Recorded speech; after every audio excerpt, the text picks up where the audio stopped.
Welcome back to Talk of the Town. With our guest, Stefan Mihailu, the Erie County Comptroller.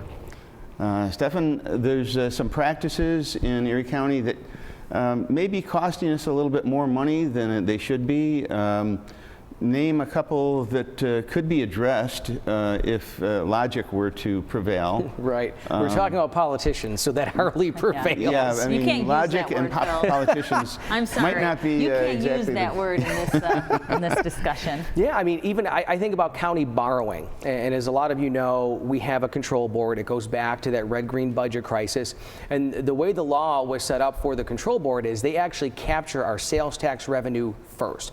So they have the cash in hand before it comes to the county, so they have a better bond rating than Erie County. So basically they can borrow at a cheaper rate. Just think of them as having a better interest rate than the county. They always will.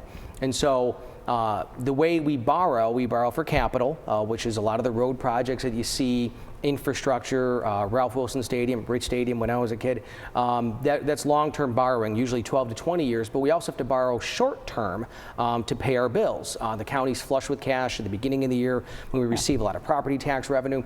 So the county executive, the way our government is set up, the county executive chooses which route we go, whether it's going to be the control board or whether it's going to be the county. There's no regulation stating that the executive must choose the most fiscally efficient. Unfortunately, no, that's not the case. Just whatever. And my hands are tied. So every year we strongly encourage the county executive. The formal way he does it is by issuing what's called a declaration of need. That allows me then to go to the control board and borrow through them. So every year we have this battle with the administration saying we should borrow through the control board. To get the better rate. Absolutely. And so unfortunately the county winds up wasting, a lot of times through our capital borrowing, $1 million per year by not utilizing the control board's lower interest rate. And why? Why is the executive choosing not to borrow in the way you're suggesting? We've heard the argument before that it's the county's responsibility, we should be doing it. I don't care who does it. I want to save money. We've also heard the argument that, well, if we borrow on our own, then maybe that could help increase our bond rating. That's not true either. Wall Street has told us point blank it has zero impact on whether or not we get increases in our bond rating. So no matter how many times the executive borrows for the county on his own, it's not going to give us a better bond rating. It's not going to make us more money. It's not going to give us a better credit rating. Correct. And it's very frustrating because every single year we have the same fight. And I always say borrow through the control board. It's really a philosophical issue for the administration, not for me. It's easy for me. We're going to save money by borrowing through the control board. So the county has literally wasted $1 million per year. Every year. Every single year. And if you think about it, we give our culturals about $6 million per year.